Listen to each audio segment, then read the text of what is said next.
Revenge films. My name is Kelly. Just the other day, I had my high school reunion in my small hometown. There, I ran into a lot of old classmates, but there was one guy in particular named Kevin. At the reunion, he told me he was in love with me and he wanted to date me with marriage in mind for the future.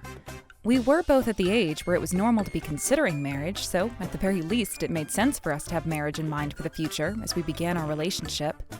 At the time, I didn't have a boyfriend, and I was also really happy to be reunited with all of my old classmates at the high school reunion. I was in good spirits, and I said yes to dating Kevin. 1 year flew by after that. Our relationship was steady, and eventually, Kevin officially proposed to me.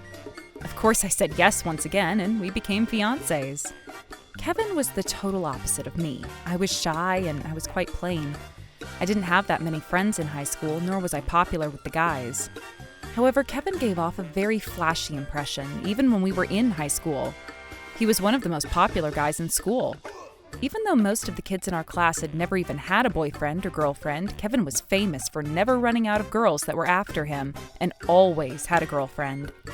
In reality, even when we were high school classmates, he was dating the most popular girl in school. She was beautiful and equally as flashy, and her name was Michelle.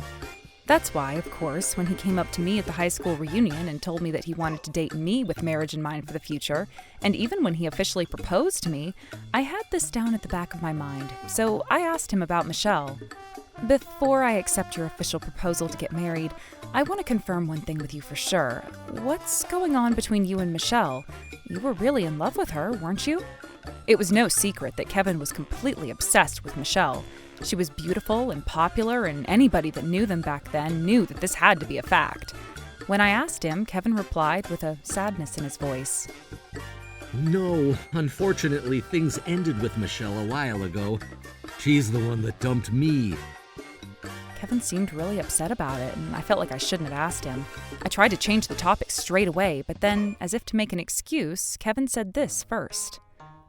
This is what happened, you know. Michelle, when she saw that I didn't get a job at a good company after we graduated, she started saying that she would prefer a guy that was better off financially, especially if she was going to get married. And then she dumped me. She said, when we're still students and we're only messing around, then it's better to be with someone with a good face, who's funny and is a good time to be around. But that once we grow up, there's no need for that anymore. Isn't that awful? Yeah, that is pretty awful. I was the one that asked in the first place, and my boyfriend was trying to get something off his chest, so I simply listened. Knowing Michelle and how much she loved fancy things and dressing up, I can only imagine that her spending habits were also quite a lot. That's why I could understand why she would want to get married to a guy with a high income, which Kevin didn't have at the time. When Kevin officially proposed to me and I asked him that question, I felt like I was able to confirm that things really had ended between him and Michelle, and I was relieved. That was my biggest worry going into this relationship, but now that it was cleared up, I became even more ready to marry Kevin. Even though Kevin wasn't financially well off, he had a lot of qualities that I didn't have, and I found those to be very attractive. And in turn, I was actually working at a pretty famous company in our hometown and earning a good salary. Given my stable income, I was sure we weren't going to struggle with our lives, and felt that if we were to live together, it was going to be exciting. I became even more excited about our future. Even though the wedding wasn't for another month, I was overwhelmed with happiness and flying on cloud 9. And then, finally, we were approaching 1 week until the wedding. I couldn't wait. But then one day, suddenly out of nowhere, I wasn't able to get a hold of Kevin, even when I tried to call him. The phone number that you have reached is out of service or in a place that cannot be reached. I was hit with this automated message every single time. I thought that maybe it was a coincidence. Perhaps he was on the train underground, and so I tried to call back again a bit later, but to no avail. I couldn't get a hold of Kevin. And then 6 days of that continued, and I still wasn't able to contact Kevin at all. Of course, during that time, I was so worried that I called his parents and our mutual friends, and I asked anybody that I could if they had seen Kevin. However, nobody had any answers for me. I was filled with concern, but then the day before the wedding, late at night, I received one phone call, and it was from none other than Kevin. Just so you know, getting married to you was all a lie. What? Okay, that was just a joke, my bad. But anyway, I'm really not going to get married to you tomorrow. The wedding is canceled. Kevin said that nonchalantly, like it was nothing. Excuse me? Thank goodness you're okay. Those words were at the tip of my tongue, but then, before I could even get them out, Kevin dropped that bomb on me. And all of those words disappeared into thin air. I was stunned. What is that supposed to mean? What's going on? Why don't you get it, Karen? Get the hint. You know, you've always been bad at carrying a conversation with a good tempo. I guess you've always been a loser, though, so... What? This was the first time that Kevin spoke to me like this, or said anything so awful to me. How can you say something so horrible? What is going on, Kevin? And also, are you serious that you're canceling the wedding? This must be some kind of joke, right? Because the wedding is already coming up tomorrow, in a few hours. What are you saying? I started questioning him harder. I know that. That's why I'm going out of my way to call you this late at night and let you know, right? You're welcome. Even though I'm busy over here finalizing the plans for my honeymoon with Michelle. Excuse me, Michelle? What? But you told me that you and Michelle broke up. What are you talking about? Oh, yeah, about that. That's the one thing that I'm gonna be grateful to you for. When I got engaged to you and then the wedding date was set and it started to become closer and closer, Michelle finally woke up and came running back to me. And then she started saying, "You're the only man that I can ever love, Kevin," and came back around. All thanks to you. And then Kevin started gushing about Michelle. I couldn't believe it. The night before my wedding, and this late in the night, he was bragging to his fiancé that he was supposed to marry in a couple of hours about how in love he and his ex-girlfriend were. I started questioning him more strongly. What the hell is going on here? What is there to explain? You should have known that there was no way I would ever get married to someone like you in the first place. We're not even in the same league. Well, to put it simply, it means that all of this was a lie. If I'm being honest with you, I was just using my engagement with you to get back together with Michelle. Well then, now that you know, I've contacted you and told you, okay? So you better cancel the wedding venue and tell everybody. Bye now. What? I was completely stunned, and while I was trying to catch my breath, Kevin completely disregarded me and simply hung up the phone. From there, even though I was shocked, I only had a couple of hours to sort everything out. And so I immediately started calling my family, my relatives, my friends, and everybody that was invited to the wedding that was supposed to happen that day, and I explained the situation to them. That the wedding tomorrow wasn't going to happen and was canceled. Of course, everybody wanted to know why my fiancé was canceling the night before the wedding and what happened. And so without sugarcoating anything, I told them exactly what happened with Kevin. I told them all exactly what he said to me. I also contacted the wedding venue to cancel our wedding the next day. I went around directly to my relatives and my friends, by myself in person, in order to apologize for the sudden cancellation of the wedding. Everybody was sympathetic towards me, and they all told me that if anything were to happen, that they would definitely have my back. They were all trying to cheer me up and comfort me, and that saved me. Even Kevin's parents came to me and deeply apologized, and told me that they would support me in any way that I needed as they got down on their knees. Because the wedding venue was being canceled on the day of the wedding, they charged the full cancellation fee of the entire venue cost, which was $35,000 that I had to pay up front. After I finished apologizing to everybody next, I went straight to a detective agency to submit an inquiry. I asked them to do a full and deep investigation into Kevin and when his affair with Michelle had started. And then I also hired a lawyer, and I decided to collect a settlement fee of $30,000 each from both Kevin and Michelle for the destruction of the engagement.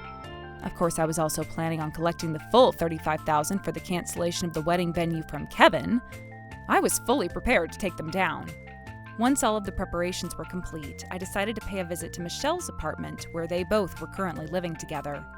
When I approached the apartment, I could hear both of their voices, laughing so loudly that you could hear it outside. And from the conversation, it was obvious that they were having a good laugh about me and how stupid I was for believing the engagement and all of the trouble I had to go through to cancel the wedding. When Kevin called me that night to inform me that he was canceling the wedding, it turns out that Michelle was sitting right next to him listening to the entire conversation. I couldn't believe how evil this was. I stormed up to the apartment and I rang the doorbell. And then both of them answered the door.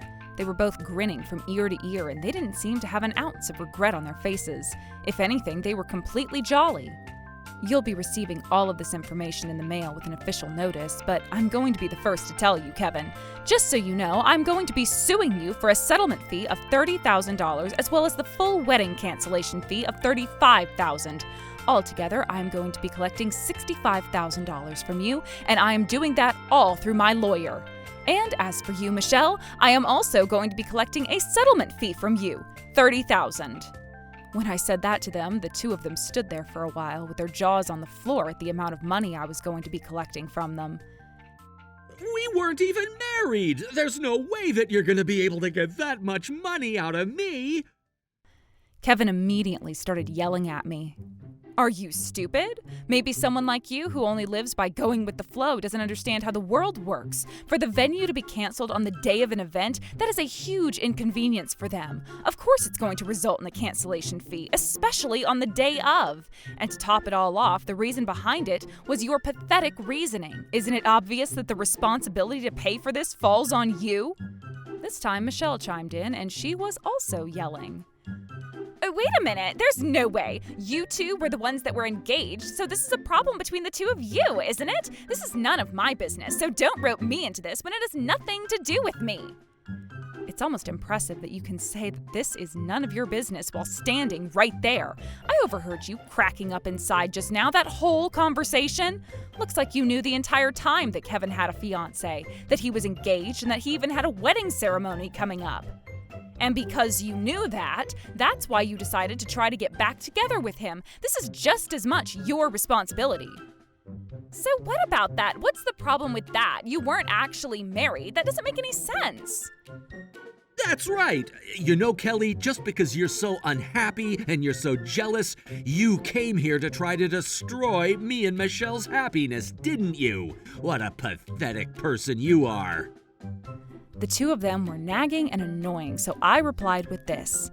If you two have any complaints about that settlement fee that I'm collecting from you, then let's take this to court. When I showed my willingness to fight, the two of them fell silent. They told me that they must know that they wouldn't be able to win in court against me. With everything that happened between Kevin, Michelle, and I, as well as their evil behavior, this was a small town that we all grew up in, so the rumors spread like wildfire. Even Kevin and Michelle's parents were left having to deal with the aftermath and were getting shunned by people, and neither set of parents tried to defend their own child. I heard that to this day, for days on end, they're stuck receiving phone calls and visits from their family, relatives, and friends, scolding them for what they've done and beating them. It must have become too much to bear because one day, the two of them came all the way to my place and got down on their knees to apologize. Please, Kelly, at this rate, our reputation is gonna fall further and further down into the ground. That's right. There are people spreading rumors and saying that both Kevin and I have lost our minds, so please do something about it. You have to help us. And plus, you should know better than anybody that there's no way I can pay $65,000, right, Kelly? Come on, please, we're begging you. You and I were once engaged, weren't we? We were in love, so you can spare me, right? That's right. Both Kevin and I were your classmates back in high school. We grew up together, didn't we, Kelly? As your former classmates, can't you please forgive us somehow? Please, can you just let this incident go and put it in the past already? I couldn't help but laugh out loud. Why don't you get it, Kevin? Get the hint. In times like this, why don't you go and take out a loan from wherever you can? And then you could make that payment all at once just like that. I took Kevin's words and I threw them right back at him as my response. They had nothing they could say as the two of them dropped their shoulders and they slowly sulked away. Apparently both of them hadn't grown up since they were students and thought that they could still get by in life messing around. And they were both only working part-time jobs. As if they were still actual students. Good luck to them because the real world isn't so easy. Hope they got the hint. How was today's video? If you enjoyed it, please subscribe, like, and leave a comment. Stay tuned for more.